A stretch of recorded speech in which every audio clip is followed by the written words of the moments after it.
तो दोस्तों Q&A की एक नई वीडियो में आप सबका स्वागत है। जिन साथियों ने हैशटैग बोलो राजगुरु जी के साथ मुझसे सवाल पूछे हैं, उन्हीं सवालों के जवाब इस वीडियो में देने वाला हूं।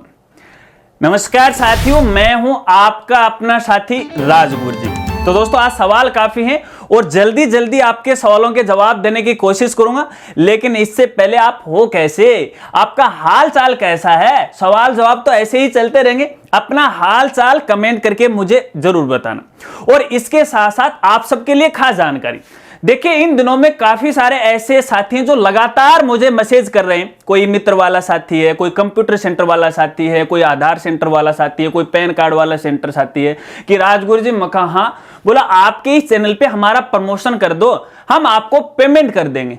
तो भैया सबसे पहले तो उन सभी साथियों को हाथ जोड़ के बहुत बहुत धन्यवाद कि आपने मुझे इस काबिल तो समझा, लेकिन यार आपका इतना पैसा लेके मैं जाऊंगा कहां। देखिए अपने राजस्थान के अंदर ऐसे साथी जिनका छोटा मोटा रोजगार है, जो सालाना 2-2.5 लाख 3 या 4 लाख रुपए कमाते हैं, तो भैया उन सभी का जो प्रमोशन है मैं हमारे इस चैनल पर फ्री ऑफ कॉस्ट करूंगा, कोई भी पैसा वो नहीं लूंगा। देखिए जब भी हमारे इस चैनल पे हम प्रमोशन करते हैं तो केवल बड़ी कंपनियों का करते हैं, ट्रस्टेड वाली कंपनियों करते हैं। और ये जो बीट वाली एप्लीकेशन होती है ना, धोखाधड़ी वाली, जिसपे क्रिकेट पे बीट लगती है, लूडो पे बीट लगती है, इस प्रकार के तो प्रमोशन मैं कतई नहीं करता हूं, क्योंकि बेईमानी मैं कभी नहीं करता हूं। मेरे माँ बाप ने कभी भी मुझे झूठ बोलना नहीं सिखाया और हमेशा मुझे यही कहते हैं कि हमेशा ईमानदारी का खाना है, कमाना है, भले आप भूखे सो जाना, लेकिन किसी के साथ धोखाधड़ी नहीं करना। तो ऐसे भी अपने राजस्थान के अंदर जो भी साथी हैं जिनका छोटा मोटा रोजगार है और हमारे इस चैनल पे वो प्रमोशन करवाना चाहता है, बिल्कुल फ्री किया जाएगा। तो आप अपनी जो जानकारी है ना मुझे इंस्टाग्राम पे शेयर कीजिएगा, अपने बारे में, अपने धंधे के बारे में, बैनर वगैरह वगैरह सब कुछ भेज दीजिएगा और हर एक वीडियो में आपका मैं फ्री में प्रमोशन वो करता रहूंगा, ठीक है। हाँ, मेरा रिप्लाई थोड़ा सा आपको लेट मिल सकता है, लेकिन उसको इग्नोर कीजिएगा, अकेला आदमी हो तो थोड़ा सा टाइम मुझे कम मिलता है, ठीक है। और इसके साथ साथ अपने राजस्थान में कई ऐसे स्कूल साथी हैं जो अलग अलग एरिया के अंदर है, एक अपना स्कूल का सेंटर खोल रखा है और उस सेंटर के अंदर वो 15, 20, 30, 40, 50 स्कूलों का काम एक साथ करते हैं। वो भी बोल रहे हैं कि हमारा प्रमोशन करो।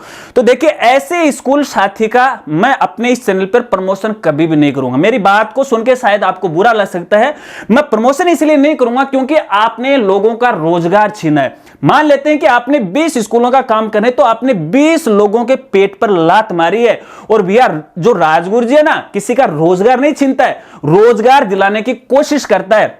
अब आप ये कह सकते हो कि राजगुरु जी आप भी तो ये काम करते हो। अरे भैया मैं यहाँ पे लोगों को सिखाने का काम करता हूं ताकि वो काम सीख जाए और अपना एक छोटा मोटा धंधा है वो शुरू कर दे ऐसे में। और देखिए जब आप इस तरह के 15-20 स्कूलों का काम करते हो तो शायद एक स्कूल से सालाना 10,000 रुपए 15,000 रुपए ले लेते हो और आप भी साल के 2.5-3 लाख रुपए कमाते हो। मेरे ख्याल से जितना मैं यहाँ पे जान सका हूं उतना अच्छी बात है, रोजगार करना अच्छी बात है, लेकिन किसी का रोजगार छीनना ये अच्छी बात नहीं। और इसके अलावा मेरे देखने में ये है कि बहुत सारे ऐसे साथी हैं जो स्कूल के अंदर बहुत ही कम में अमाउंट के अंदर है काम करते हैं, 5-5, 4-4, 7-7 हजार रुपए में। अरे क्या आता है इस महंगाई के जमाने में ऐसा काम नहीं करना। राजगुरु जी इस प्रकार के काम करने के लिए कभी रिकमेंड नहीं करता है। सबसे पहले तो आप अपने काम में है प्रोफेशनल बनो, पकड़ करो उस पे, और पकड़ करोगे तो लोग आपके पास चल के आएंगे। देखिए मैं भी ये काम कर सकता था मेरे एरिया में, अगर मैं यहां कहूं कि भी चलो मैं आपका सालाना 50,000 रुपए में काम कर दूंगा, क्योंकि एक स्कूल को एक कर्मचारी को साल के 2.5-3 लाख रुपए पेमेंट करना पड़ता है हल्के से हल्का, तो 50,000 रुपए कौन नहीं देगा। मेरे पास तो लाइन लग जाएगी। लेकिन मैं कभी भी ऐसा काम नहीं करता हूं, किसी का रोजगार नहीं छीनता हूं, हमेशा रोजगार दिलाने की कोशिश करता हूं। साथियों को बुरा लगा हो तो हाथ जोड़ के मैं माफी चाहता हूं, लेकिन सोचिए, विचार कीजिएगा और मनन कीजिएगा, ठीक है। चलिए आशा रखता हूं इतनी बात आप जरूर समझ गए। वीडियो काफी लंबी होगी, अब आपके सवालों का सिलसिला मैं शुरू कर लेता हूं और जल्दी जल्दी आपके जवाब देने की कोशिश करता हूं।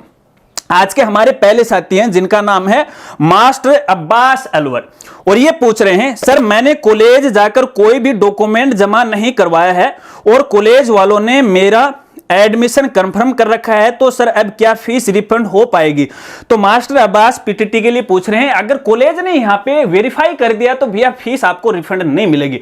अगर वो जानबूझ के कर दिया, आपने व्यक्तिगत जाके अपने डॉक्यूमेंट जमा नहीं करवाए और उनको परमिशन नहीं दी, तो आप उनके खिलाफ एक्शन ले सकते हो, उनको कह सकते हो कि भैया हमने करवाए नहीं, तो कोई आप कार्रवाई कर सकते हो, या तो पहली तो बात है उनके साथ आप कॉम्प्रोमाइज करो, कॉम्प्रोमाइज करना चाहिए, लड़ाई झगड़ा नहीं करना चाहिए अपने को, ठीक है ना, कॉम्प्रोमाइज करो, फिर नहीं समझते हो उनके खिलाफ कोई भी आप एक्शन है वो ले सकते हो, क्योंकि नियमों का उन्होंने उल्लंघन किया।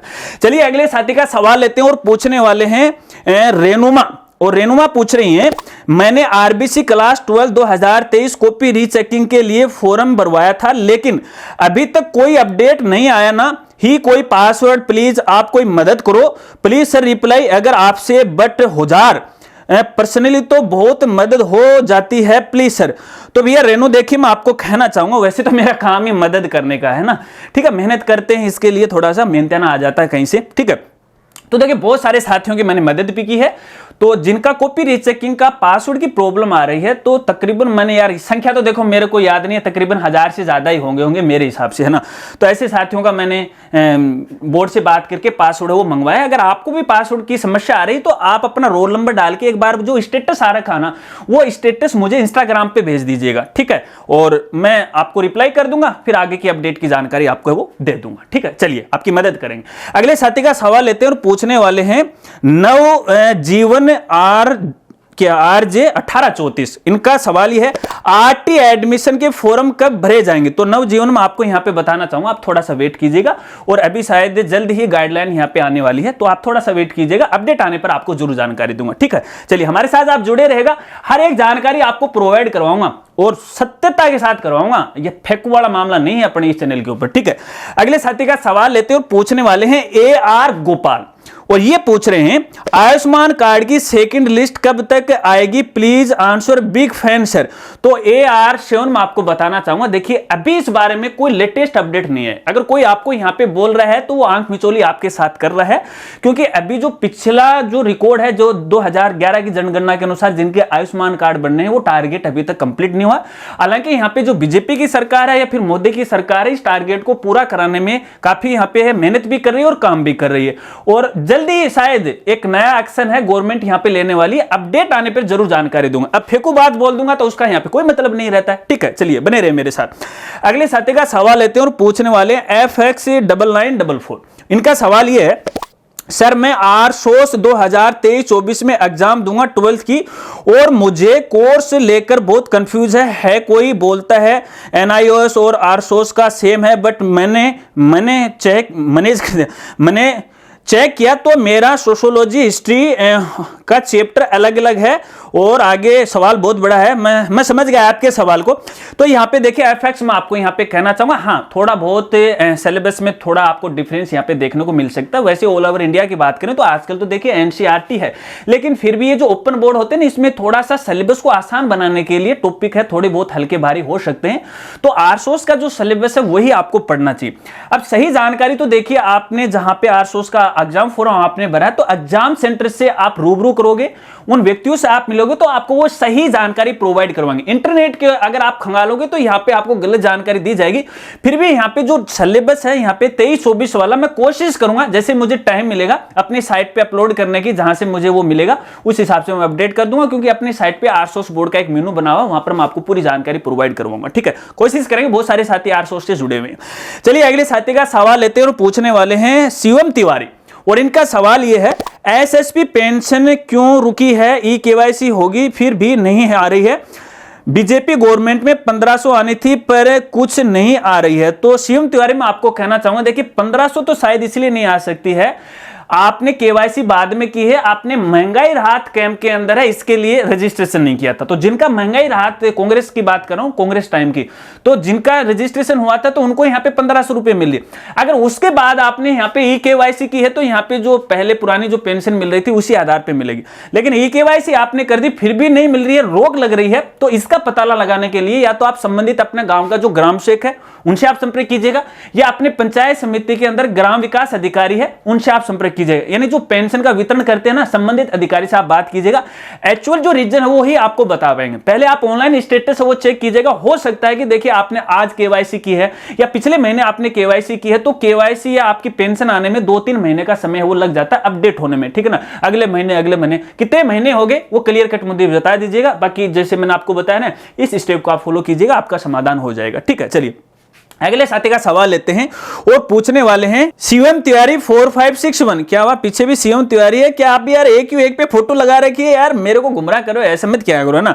ठीक है, सवाल आपका अच्छा लगा मुझे, कोई बात नहीं।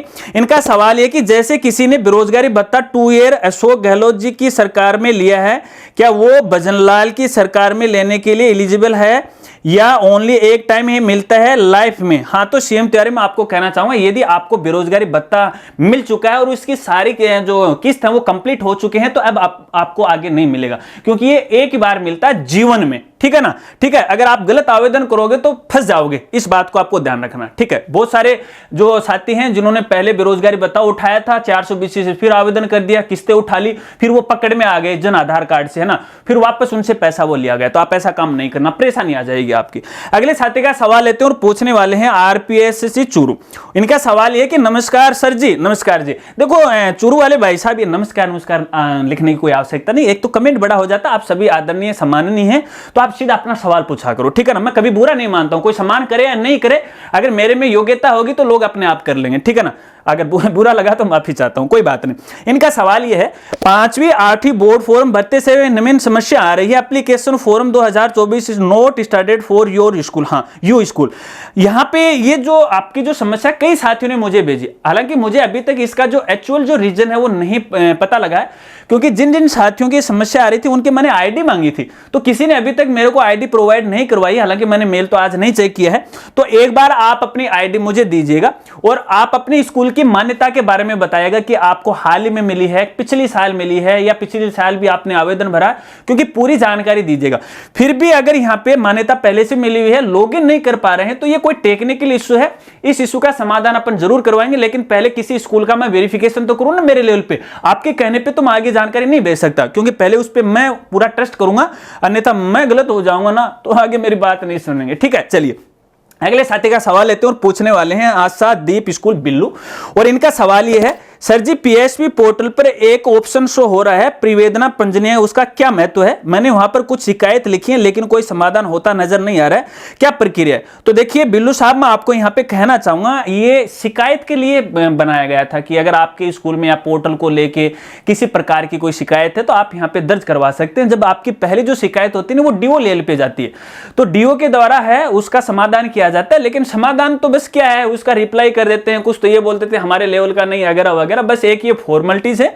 लेकिन इस प्रकार की शिकायतें, अगर आरटी से संबंधित है शिकायतें, बिल को लेके शिकायतें, या आपके सामने कोई समस्या है, तो हमेशा इस जो प्रिवेदना जो पोर्टल है इस पर आपको है अपनी सूचना या अपनी शिकायत दर्ज करवानी है, क्योंकि जब भी भविष्य में कोई समस्या आती तो आपके पास एक बड़ा प्रूफ होगा, है ना। तो समय समय पे स्कूल से रिलेटेड, पोर्टल से रिलेटेड, आरटी से रिलेटेड जो भी समस्या है आप करते रहेगा, उनका रिप्लाई आए या नहीं आए, ठीक है ना, फिर भी उनका ये फर्ज बनता है और इस समस्या का समाधान भी करवाएंगे भैया, जितनी प्रिवेदनाएं हैं उनका निराकरण किया जाए। बात करेंगे संबंधित उच्च अधिकारियों से। ठीक है, चलिए अगले साथी का सवाल लेते हैं और पूछने वाले हैं अशोक नवल, और सवाल इनका यह है सर जी 2014-15 में आरटी में अध्ययनरत विद्यार्थियों के आवेदन क्रमांक कैसे प्राप्त करो? यार इतने साल बाद में आप जागे हो, काहे को जरूरत पड़ गई आपको?